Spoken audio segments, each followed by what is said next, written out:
नमस्कार, बहुत स्वागत है आपका। मैं हूं आपके साथ प्रेरणा मिश्रा। शुरुआत करेंगे बुलेटिन की।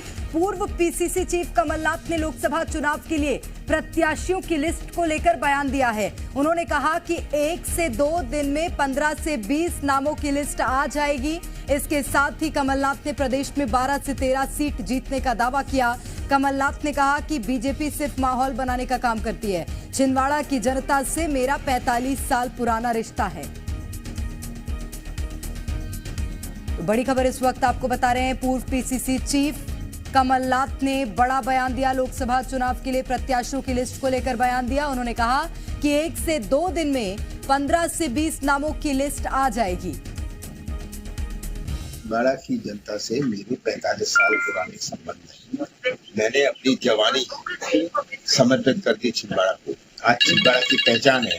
यही उज्जैन अगर आते 45 साल पहले मैं आपको कहता मैं छिंदवाड़ा से हूँ, आप कहती छिंदवाड़ा कौन सा छिंदवाड़ा, वो नागपुर वाला।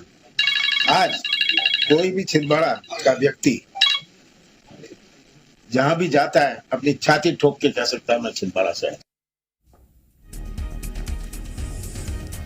और ज्यादा जानकारी लेंगे। आकाश द्विवेदी हमारे संवाददाता इस वक्त सीधे भोपाल से हमारे साथ जुड़ गए हैं। आकाश, कांग्रेस की जल्द सूची आ सकती है, क्या रणनीति हो सकती है पार्टी की? देखिए, सेंट्रल इलेक्शन कमेटी की बैठक है, केंद्रीय चुनाव समिति की बैठक के बाद ये लिस्ट आने की पूरी संभावना है। और पीसीसी चीफ रहे और मध्य प्रदेश के पूर्व मुख्यमंत्री कमलनाथ ने यह दावा किया कि अगले 1 से 2 दिन के भीतर 15 से 20 नामों की एक सूची यानी कि कांग्रेस की पहली लिस्ट आ सकती है। और इस बयान से यह भी स्पष्ट होता है कि कांग्रेस 2 सूचियों में अपने प्रत्याशियों की घोषणा मध्य प्रदेश में करेगी, क्योंकि 28 सीटों पर मध्य प्रदेश में कांग्रेस को चुनाव लड़ना है और गठबंधन के तहत 1 सीट जो खजुराहो की है वो सपा के खाते में है। ऐसे में 28 सीटों पर प्रत्याशी चयन चुनौती है, क्योंकि कई सीटों पर सिंगल नाम से अधिक पैनल है, यानी कि 2 से अधिक नामों का पैनल है और इन्हीं सीटों को लेकर चर्चा की जाएगी। इसके बाद ही सभी 28 सीटों पर टिकट घोषित हो सकेंगे। जिन सिंगल पैनल नामों वाली जो सीटें हैं, इन सीटों पर सबसे पहले प्रत्याशी उतारे जाने की संभावना है। कुछ कांग्रेस पार्टी की सीटें ऐसी हैं जहां पर एक ही नाम लगभग तय माना जा रहा है। इनमें कुछ विधायक भी हैं जिन्हें लोकसभा चुनाव लड़ाने की तैयारी की जा रही है। दरअसल पार्टी ने न सिर्फ लोगों से ये कहा कि अगर वो चुनाव लड़ना चाहते हैं तो अपनी बात को संगठन के सामने रखें और अपना रिज्यूम भी दें, बल्कि इसके अलावा आम जनता का रुझान भी लिया है, सर्वे भी कराया है। और ऐसे में कुछ विधायकों के पक्ष में सर्वे है तो कुछ विधायकों को भी टिकट मिलने की संभावना है।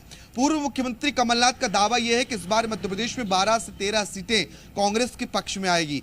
ये बड़ा बयान है। कमलनाथ कह रहे हैं कि बीजेपी माहौल बनाने का काम करती है और माहौल बीजेपी के पक्ष में नहीं है। हालांकि ऐसा दावा कांग्रेस पार्टी विधानसभा चुनाव के पहले भी कर रही थी, लेकिन नतीजे कुछ और रहे। अगर लोकसभा में 12-13 सीटें आती हैं तो ये बहुत बड़ी बात है, क्योंकि अगली 2-3 चुनावों के नतीजों को देखें तो 1-2 सीटों के आसपास। बिल्कुल, और सबसे बड़ी बात आकाश ये है कि अगर 1 का भी जो आंकड़ा है उसको भी पार कर जाती है कांग्रेस पार्टी, वो भी एक बड़ा अचीवमेंट ही होगा। हालांकि इस दावे में कितना दम है ये देखना होगा। बहुत शुक्रिया आपका तमाम जानकारी के लिए।